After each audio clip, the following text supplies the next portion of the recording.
Magandang hapon po muli sa inyong lahat mga kaibigan. Ngayon po ay medyo maaga-aga po tayo na magbabasa ng salita ng ating Panginoon at gaya po ng dati mga kaibigan, pagpasensyahan nyo na po ha.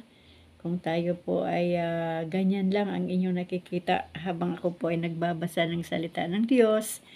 Dahil mas okay na po yung halaman mga kaibigan. Hindi po tayo magkakasala ang ating isipan kapag yung halaman natin halaman ko ang inyong nakikita. Ano po? Kasi madalas, ang kasalanan ay laging nasa isip at ganoon din sa ating mga salita. Kaya para makaiwas tayo sa pagkakasala, yan na lang po mga kaibigan ang halaman ang nais kong ipakita sa inyo. At salamat sa Panginoon sa hapong ito dahil binigyan naman po tayo ng pagkakataon ng ating Diyos na magbasa ng kanyang salita at loobin po nawa ng ating Diyos mga kaibigan na habang tumatagal ay nawa po tayo ay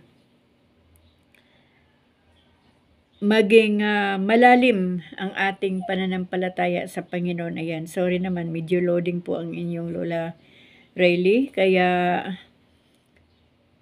palagi po tayong humingi ng habag, ng awa, ng tulong sa Diyos na lagi po tayong mauhaw sa kanyang salita upang yung pagbabasa natin ng Biblia sa bawat araw ay maunawaan po natin lahat ng mga nais ng Diyos na iparating sa atin ng kanyang mensahe. Kaya sa hapon pong ito mga kaibigan, isa naman pong pangungumusta ang nais kong iparating o ipaabot sa inyo at nais ko rin po kayong anyayahan muli sa pagbabasa ng salita ng Diyos. Lagi kong sinasabi na kung sino man ang may bakanting oras na sumabay sa akin sa pagbabasa at may bakanting oras sa pakikinig, ay patuloy ko po kayong inaanyayahan. Higit sa lahat, tayo pong lahat ay inaanyayahan ng ating Panginoon na basahin ang kanyang salita at pakinggan, unawain kung ano yung mensahe na nais niyang iparating na naman sa atin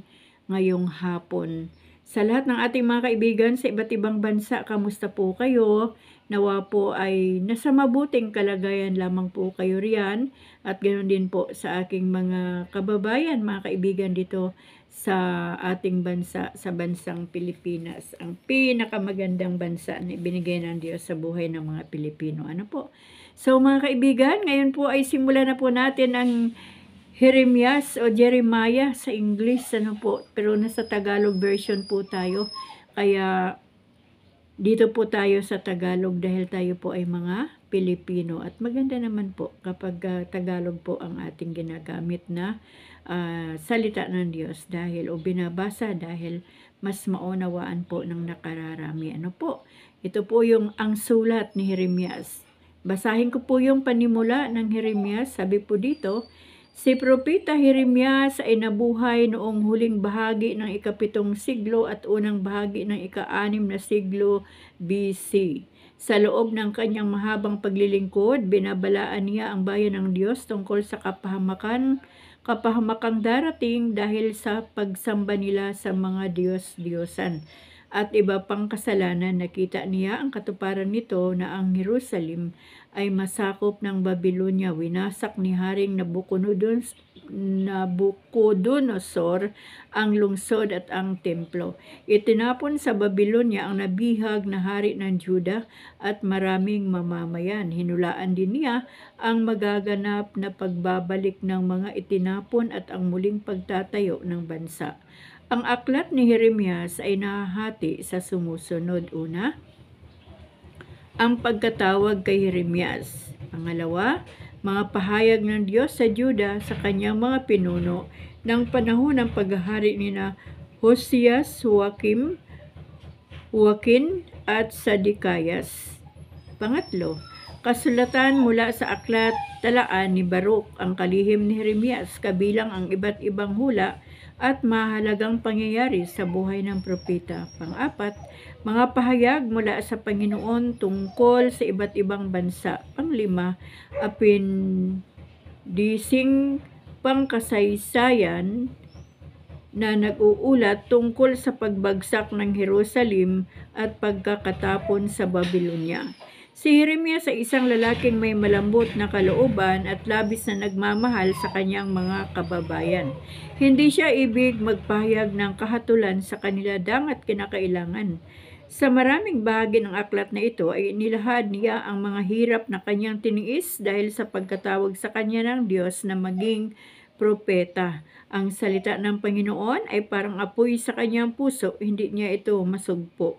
Ang ilan sa pangunahing pangungusap sa aklat na ito ay tumutukoy sa magulong kalagayan noon at sa pagkakaroon ng bagong tipa na isasagawa ng bayan ng Diyos kahit walang gurong magpapagunita sa kanila pagkat masusulat ito sa kanilang puso. Jeremiah 31:31 hanggang 34. Nilalaman ang pagkatawag kay Jeremias, chapter 1, verse 1 to 19. Mga hulang sa panahon ng paghahari ni Hosias, Joachim at Sedekias, chapter 2, verse 1, chapter 25, verse 38. Mga pangyayari sa buhay ni Jeremias, chapter 26, verse 1, chapter 45, verse 5. Mga hula laban sa mga bansa, chapter 46, verse 1, chapter 51, verse 64, ang pagbagsak ng Jerusalem. Chapter 52, verse 1 and 34. Yan po mga kaibigan, yung nilalaman, o panimula ng kwento ng buhay ni Propeta Jeremias. Propeta po yan si Jeremias o si Jeremiah. Simulan ko na mga kaibigan ang chapter 1. Ang pagtawag at pagsugo kay Jeremias. Ang aklat na ito ay sulat ng mga sinabi at ginawa ni Jeremias na anak ni Hilcias at isang saserdote sa Anatot.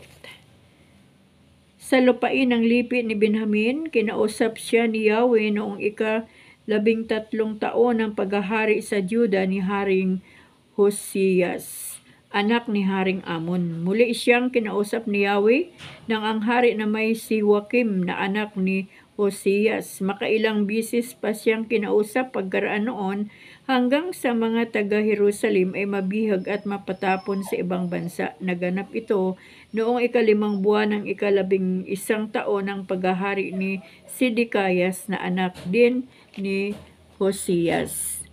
Sinabi sa akin ni Yahweh, pinili na kita bago ka ipinaglihi upang maging propeta sa lahat ng bansa. Sinabi ko naman, Yahweh, hindi po ako marunong magsalita, bata pa po ako.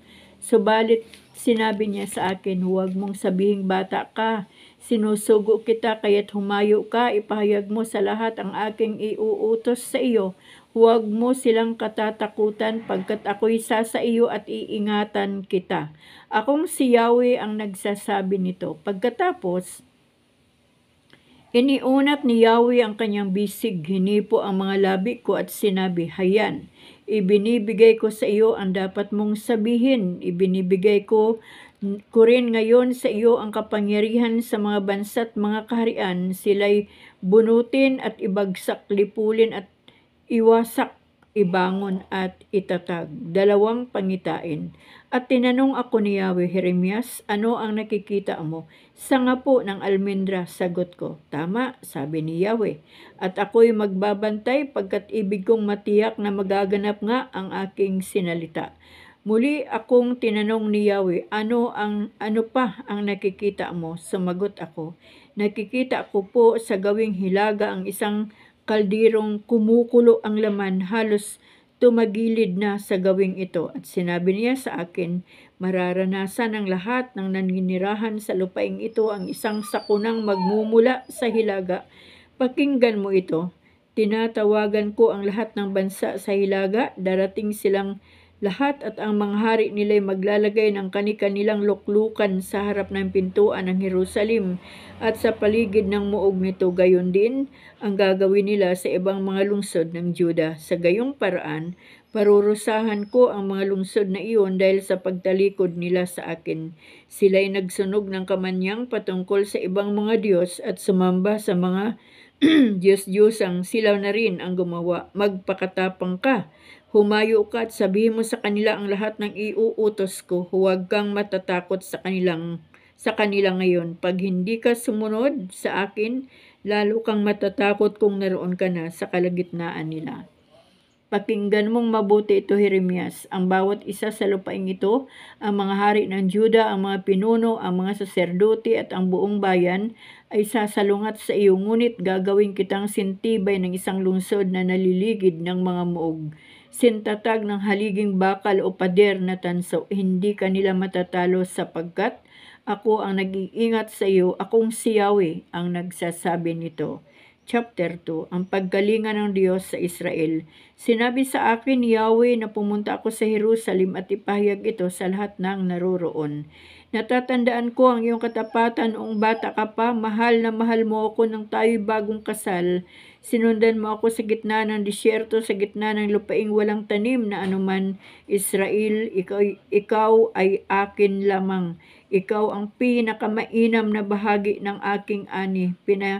Hirapan ko ang lahat ng nananakit sa iyo, pinadalan ko sila ng mga kaguluhan, akong si Yahweh ang nagsasabi nito. Ang kasalanan ng mga magulang ni Israel, pakinggan ninyo ang pahayag ni Yahweh. Mga anak ni Jacob, sambahayan ni Israel, sinasabi ni Yahweh, ano ba ang nagawa kong kamalian at ako'y tinalikda ng inyong mga magulang? Sumamba sila sa mga walang kabuluhang Diyos-Diyosan, kaya sila'y naging walang kabuluhan din. Hindi nila ako naalaala, gayong ako ang nagpalaya sa kanila sa Ehipto. Pinatnubayan ko sila sa mahabang disyerto, sa mga lupaing bako-bakot maburol, sa mapanganib at mapanglaw na dakong walang nagdaraan at nananahan. Dinala ko sila sa isang lupaing masagana upang tamasahin nila ang kayamanan niyon. Ngunit dinugnisan nila ang ibinigay kong lupain dahil sa karumaldumal nilang mga gawain. Di man lamang nagtatanong ang mga saserdote. Naha na ngayon ang ating si Yahweh. Di ako nakikilala ng mga dalubhasa sa kautusan. Hindi sumusunod sa akin ang mga pinuno, nangangaral ang mga propeta sa pangalan ni Baal, sumasamba at naglilingkod sa mga Diyos-Diyosan. Sinumbatan ni Yahweh ang kanyang bayan, kaya susumbatan ko ang aking bayan at uusigin ko hanggang kaapu-apuhan. Tumawid kang pakanluran hanggang Chipre at pumunta kang pasilangan hanggang Sidar. Tignan mo kung may nangyaring tulad nito kailanman. Mayroon bang bansa na nagpalit ng kanyang mga Diyos? Kahit na ang mga yaon ay hindi tunay, ngunit pinalitan ako ng bayan ko. Ako ang naghatid sa kanila ng karangalan at sila'y sumamba sa mga Diyos-Diyosan. Di naman makatutulong sa kanila. Kaya manginig kayo sa takot o kalangitan. Manggilalas kayo at manghilakbot. Akong si Yahweh ang nagsasalita. Dalawa ang kasalanan ng aking bayan. Tinalikdan nila ako, akong bukal na tunay na buhay, at humukay sila ng sariling balon, mga balong walang maibibigay na tubig.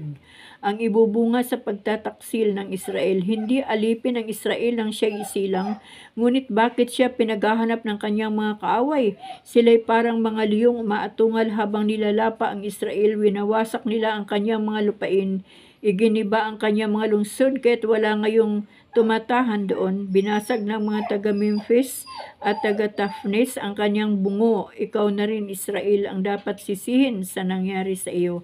Tinalikdan mo ako na iyong Diyos, akong si Yahweh, na umakay sa iyo, sa iyong mga paglalakbay. Ano ang mapapala mo sa pagpunta sa Ehipto? Ang makainom ka ng tubig sa ilog Nilo, ano ang inaasam-asam mong makamit sa Assyria? Ang makainom mula sa ilog Euphrates, parurusahan ka ng sarili mong kasamaan. Ipanganganak ay ipapahama ka ng iyong pagtataksil. Mararanasan mo kung gaano ka pait at kahirap ang tumalikod kay Yahweh na iyong Diyos at mawala ng takot sa Kanya. Ako ang may pahayag nito, ang Diyos na makapangyarihan. Ayaw sumamba kay Yahweh ang Israel. Matagal mo nang itinakwil ang kapangyarihan ko, Israel, at ako'y ayaw mong sundin sapagkat ang sabi mo, hindi ako maglilingkod, ngunit sa ibabaw ng bawat mataas na burol at sa lilim ng bawat mayabong na punong kahoy, ikaw ay sumamba gaya ng babaeng haliparot. Maganda maganda ka noon ang aking itanim tulad ng malusog na binhi ng piling ubas. Tingnan mo ngayon ang naging buhay mo, para kang ubas na ligaw. Maasim ang bunga at walang pakinabang. Maghugas ka man ng maghugas at kahit gumamit ka pa ng maraming lihiya at sabon, mananatili ang mansa ng iyong kasalanan. Yaoy di mo maitatago sa akin, akong si Yahweh ang nagsasalita. Masasabi mo bang hindi ka narumhan at hindi ka sumamba sa Diyos-Diyosang si Baal? Napakalaki ng iyong kasalanan na ginawa mo roon sa lambak, para kang batang kamilyo na hindi mapigilan, na sa pagtakbo ay nagdadadamba. Tulad mo'y babaeng asno na masidi ang nais, walang makapigil pag nasa'y nag-init. Di na dapat maghirap ang lalaking asno, ikay nakahanda sa lahat ng oras. Israel, huwag mong bayaan na ikay magyapak o manuyo ang lalamunan at mamalat. Ngunit ang tugon mo, ano pa ang kabuluhan? Mahal ko ang ibang mga Diyos at sila ang aking sasambahin at paglilingkuran. Ang tigas ng ulo ng mga Israelita, mga kaibigan. Nararapat parusahan ang Israel. Pag nahuli ang magnanakaw, siya'y napapahiya. Ikaw man, Israel, ay mapapahiyang gaya niya.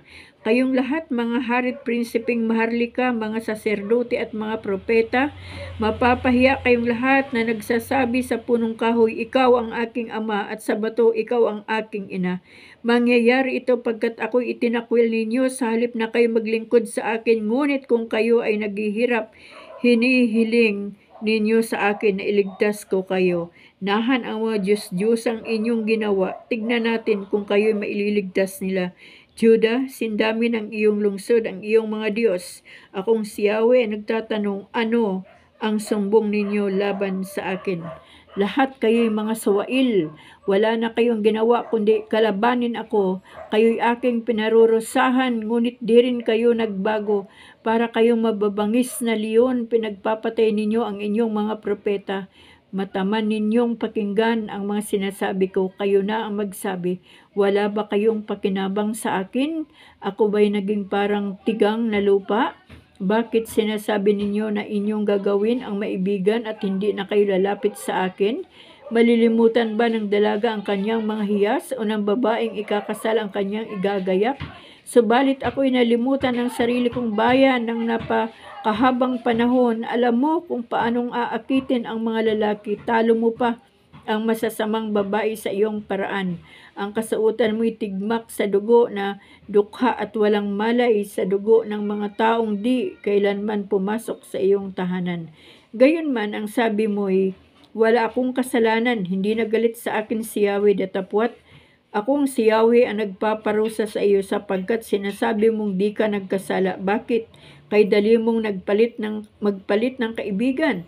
Bibigoon ka ng Ehipto tulad ng ginawa sa iyo ng Assyria. Mabibigo ka rin sa Ehipto, iiwan mo siyang taglay ang pagkapahiya sapagkat itinakwil ni Yahweh ang iyong pinagtiwalaan at hindi kanila mabibigyan ng tagumpay. Chapter 3. Ang taksil na Israel. Sinabi ni Yahweh, pag ang isang babae ay hiniwalayan ng kanyang asawa at siya'y mag-asawa sa ibang lalaki, hindi na siya tatanggapin ng unang asawa. Ang ganito'y magpaparumi sa lupain. Subalit ikaw, Israel, kay rami mong kinasama at ngayon ibig mong magbalik sa akin. Tumingin ka sa taluktok ng mga burol. May lugar ba roong hindi mo dinungisan ang iyong kahalayan? Para kang babaeng haliparot na naghihintay ng manliligaw sa mga tabing daan. Tulad mo'y arabing nag-aabang ng biktima sa ilang dahil sa mahalay mong pamumuhay. Ang lupain ay nasalaula, para kang patutot, wala ka ng kahihiyan. Dahil dito'y pinigil ko ang ulan at di pumatak kahit sa panahon ng tagsibol. At ngayon sinasabi mong ako ang iyong ama na iniibig sa mulat mula pa at hindi magtatagal ang galit sa iyo? Mabuti ang sinasabi mo, Israel, ngunit ang iyong ginagawa ay pawang kasamaan. Kailangang magsisi ang Israel at ang Juda. Nang panahon ni Haring Hosias, sinabi sa akin ni Yahweh, nakita mo ba ang ginawa ng Israel? Daig pa niya ang patutot. Umakyat siya sa bawat burol at nakipagtalik sa ilalim ng bawat mayabong na punong kahoy Akala ko'y babalik siya sa akin matapos gawin iyon, ngunit hindi. At nakita ng kapatid niyang si Judah ang bagay na ito. Nakita ng Judah ang nangyari. Pinalayas ko at hiniwalayan ng Israel dahil sa kanyang pagtataksil at pagiging patutot. At di man lamang natakot ang taksil ding si Judah. Naging patutot din siya, ito'y hindi niya ikinabahala. Bagkus, dinumhan ang lupain ng mga lunya siya sa pamagitan ng pagsamba sa mga bato at punong kahoy.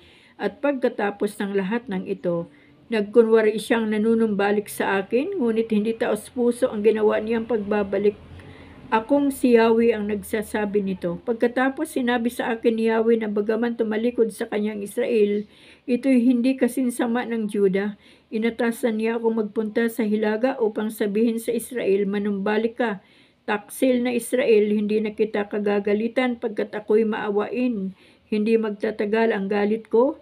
Aaminin mo lamang na nagkasala ka at naghimagsik laban kay Yahweh sa iyong Diyos.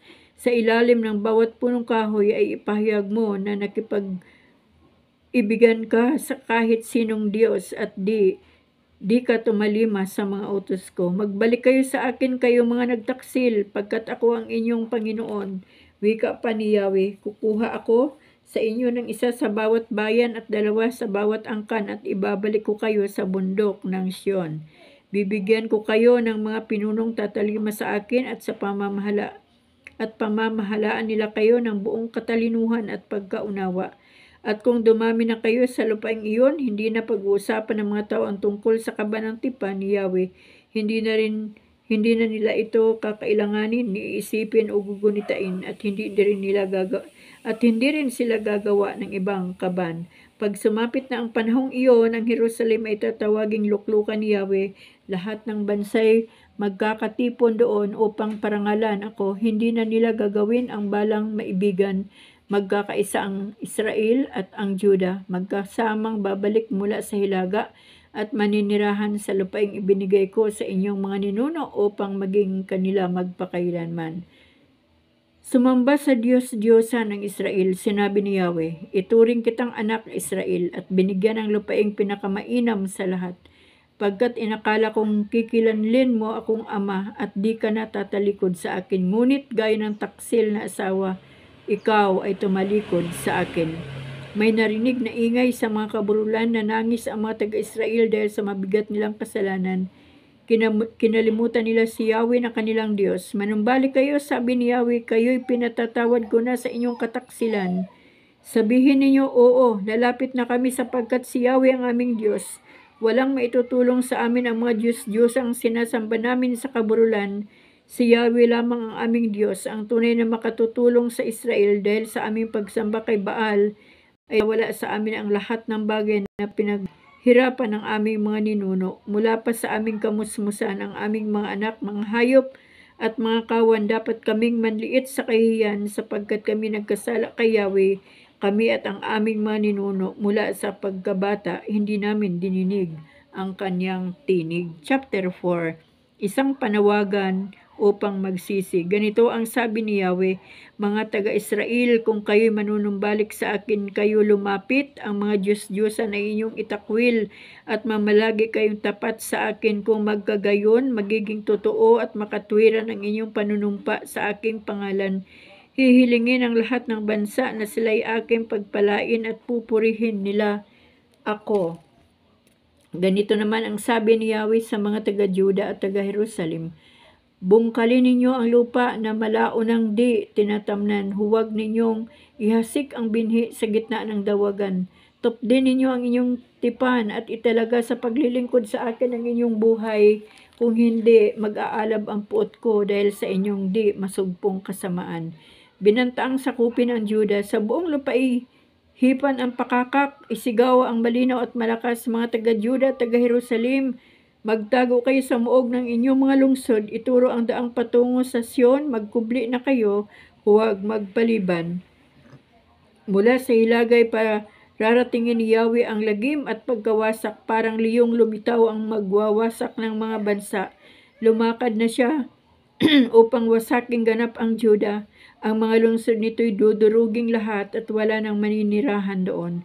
Magsuot kayo ng damit na magaspang, lumuha kahit manambitan, pagkat ang puot ni Yahweh sa Juday di nababawasan. Sinabi rin ni Yahweh sa araw na yaon, masisiraan ng loob ang mga hari, matatakot ang mga punong bayan, ang mga saserdote masisindak at magugulat ang mga propeta.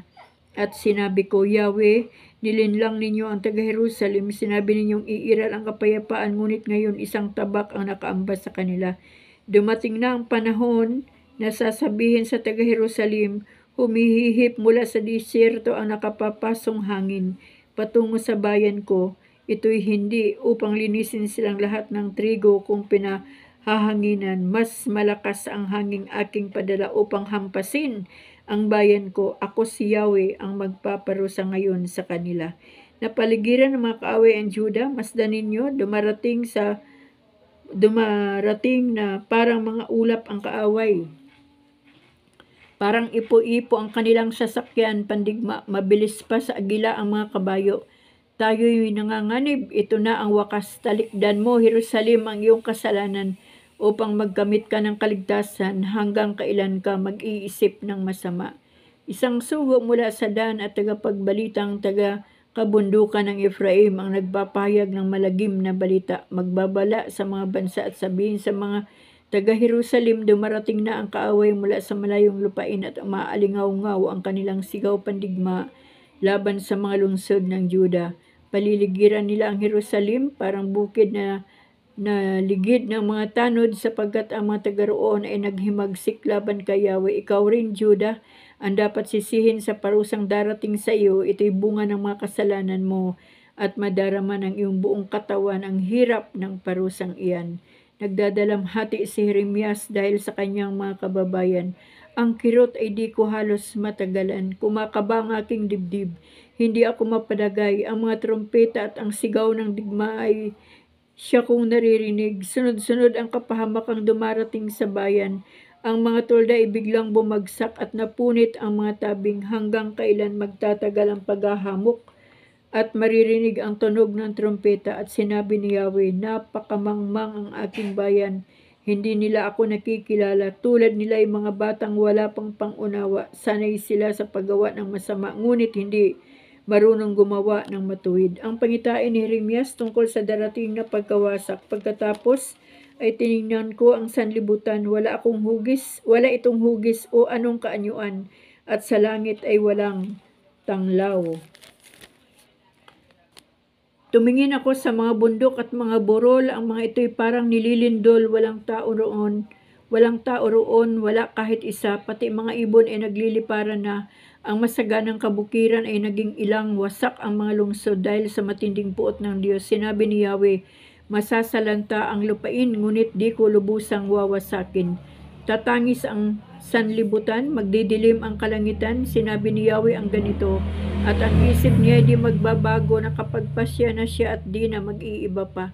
Sa yabag ng mga bayot mamamana, magtatakbuhan ang lahat. Ang ilan ay magtutungo sa gubat, sa batuhan naman aakyat ang iba. Lilisanin ng lahat ang kabayanan at walang matitira isa man. Jerusalem, ika'y hinatulan na. Bakit nakadamit ka pa ng purpura? Ano't nagsusuot ka pa ng mga hiyas at mga mata mo'y may pintang pamparilag?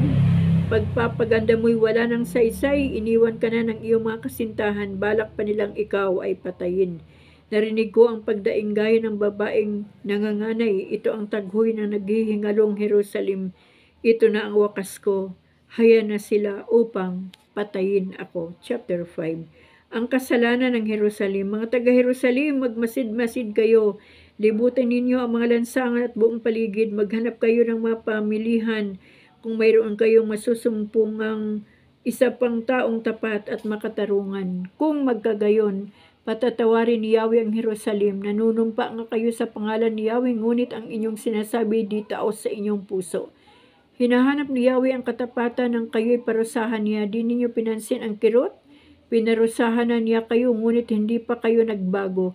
Hindi rin ninyo tinalikdan ang inyong mga kasalanan. Talagang matitigas ang inyong ulo. At aking naisip, mga walang buwang lamang ang napagsabihan ko. Gumagawa sila ng kamangmangan, sapagkat ang kalooban ni Yahweh ay hindi nila alam, at hindi rin alintana ang kanyang mga utos.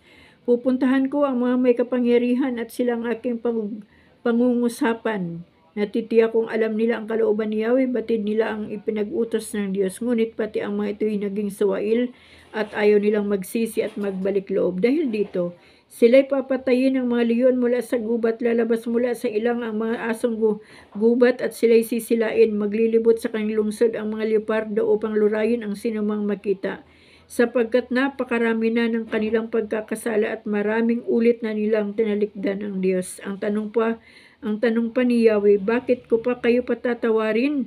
Pati ang inyong mga anak ay nagtaksil sa akin at sumamba sa mga Diyos-Diyosan. Pinakain ko ang aking bayan hanggang sa mabusog, ngunit sila ay nangalunya at ginugol ang panahon sa mga patutot.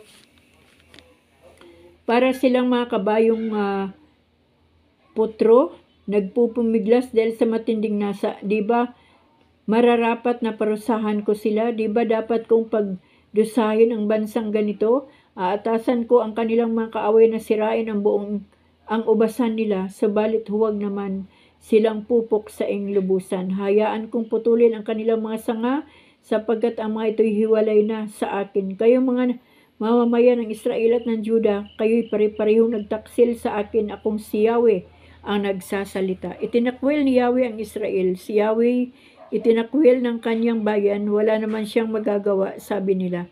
Hindi kami daranas ng kahirapan, walang digma o tagutuman. Ang mga propeta ay walang kabuluhan, hindi talagang buhat kay Yahweh ang ipinahayag nila. Ganito naman ang sabi sa akin ni Yahweh, ang Diyos na makapangyarihan.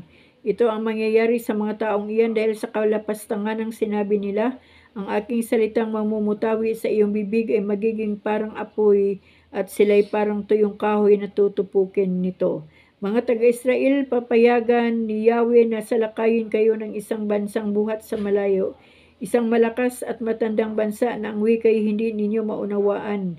Ito'y sinalita na ni Yahweh, mababangis ang mga kawal ng kaaway, kamatayan ang dulot ng kanilang mga pana, lalamunin nila ang inyong pananim at mga pagkain, papatayin nila ang mga anak ninyo, uubusin nila ang inyong mga kawan at bakahan, ang bunga ng inyong mga igos at mga ubasan, wawasakin ng kanilang hukbo ang matitibay na lungsod na pinanganganlungan ninyo. Gayunman akong si Yahweh ang nagsasabing hindi ko lubusang pupuksain ang aking bayan sa panahong iyon. Kung sila'y magtanong sa iyo, Jeremias, bakit ko ginawa ang lahat ng ito? Sabihin mo, pagkat tinalikdan ninyo si Yahweh at kayo'y naglingkod sa ibang mga Diyos. Samantalang nasa sariling lupain ngayon, gayon kayo maglilingkod sa mga dayuhan sa isang lupaing hindi inyo.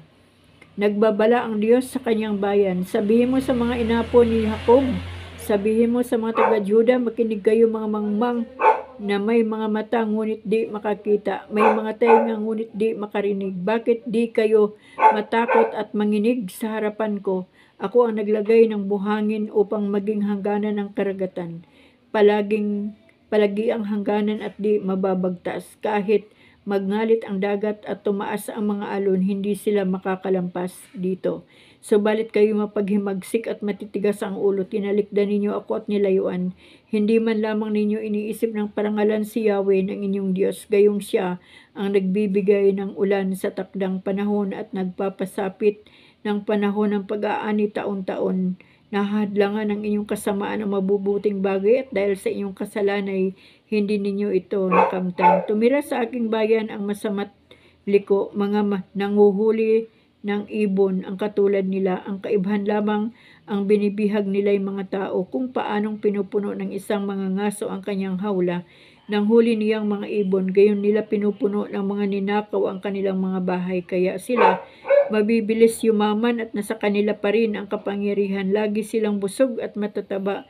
Sukdula na ang kanilang kasamaan. Ang mga ulilay inaapi nila at di makatarungan ang mga paglilitis na kanilang ginagawa. Hindi pantay ang pakikitungo nila sa mga kaawa-awa. Dahil dito'y parurusahan ko sila, maghihiganti ako sa kanilang bansa. Akong si Yahweh ang nagsasalita. Nakapangingilabot, kahambal-hambal ang nangyari sa buong lupain. Ang mga propeta'y pawang mga sinungaling, nananaig ang kapangyarihan ng mga saserdote at ito naman ang nais ng nakararami. Subalit, ano ang gagawin ninyo? pagwakas na ang lahat. Ayan, purihin po ang ating Panginoon mga kaibigan.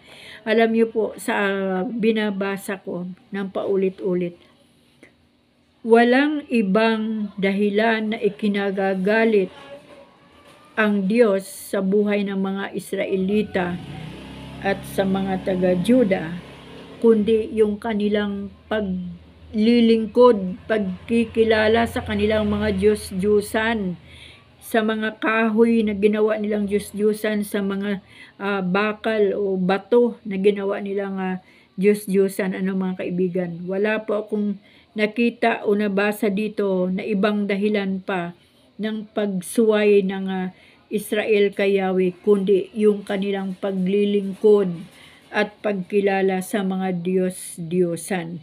Kaya mga kaibigan, talagang nais na po ng Diyos na ipahayag ang katotohanan sa atin na wala pong ibang Diyos, kundi ang ating Panginoon lamang. Wala na pong ibang Diyos na dapat kilalanin, kundi ang ating Diyos Ama na si Yahweh, na sa pangalan ng ating Panginoong Hesukristo ay Kanya nang ibinigay ang lahat ng Kanyang kapangyarihan sa ating Panginoong Hesus. Kaya nga po, ang Ama at ang Anak ay iisa na.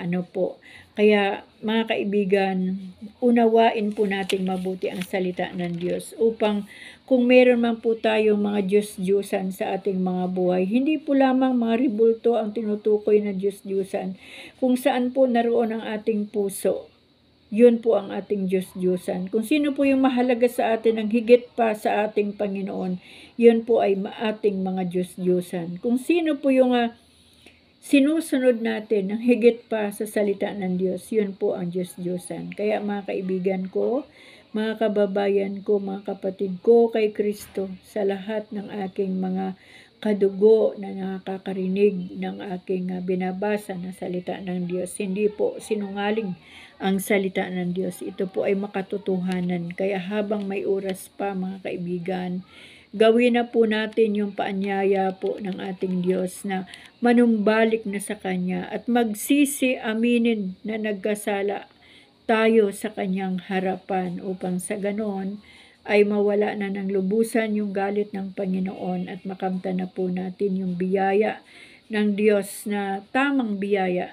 na nagmumula sa ating Panginoon. Higit sa lahat, yung biyaya ng kaligtasan ng ating mga buhay, ng ating mga kaluluwa, na kapag dumating man sa punto ng panahon na iyon na tayo mawala sa mundong ito, o kung madatnan man tayo ng Diyos sa panahong ito sa Kanyang muling pagbabalik, ay makakaranas po tayo ng kaligtasan.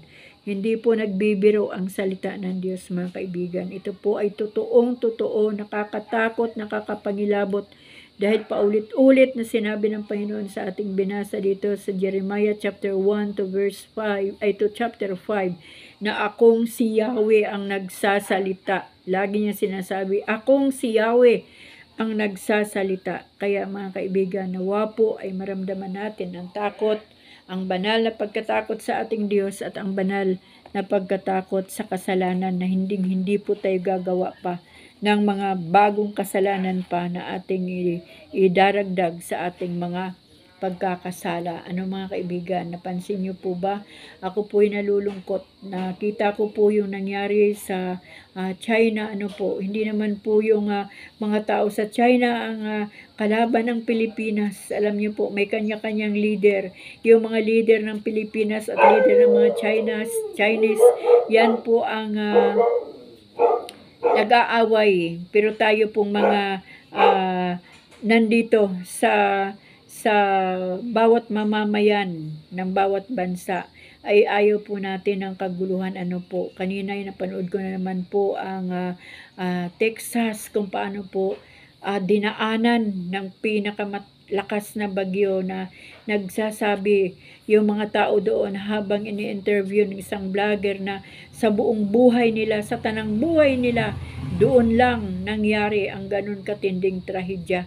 Talagang wala pong ibang dahilan kung bakit nangyayari. Sabihin na nating hindi iningatan ng tao ang kalikasan, ngunit hindi pa rin nakatingin ang Diyos doon. kundi ang tinitignan ng Diyos yung mga kasalanan, mga karumaldumal na pagkakasala na ginagawa ng tao. Ngayon po ay parang napakasimple na lang gawin yung mga bagay na karumaldumal, ng gaya ng pagpatay, pagsisinungaling, bibenta ng laman, pakikipagtalik sa hindi legal na na proseso, ano po. Kumbaga, iba-ibang kasalanan ang ginagawa ng tao sa buong mundo. Hindi po lamang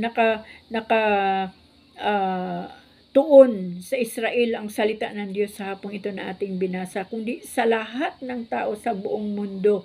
Dahil tayo po ay nagkakasala, tayo po ay gumagawa ng mali, tayo po ay sinasaktan ang puso ng Diyos at pinapahiya natin ang kanyang dakilang pangalan kapag tayo ay nakakagawa ng kasalanan. Kaya mga kaibigan ko, mga kababayan ko, nawa po ay buksan na ng Diyos ang bawat isipan ng lahat ng mga tao na nakakarinig ng salita ng Diyos. Napakarami pong nagbabahagi ng salita ng Diyos dito po sa social media.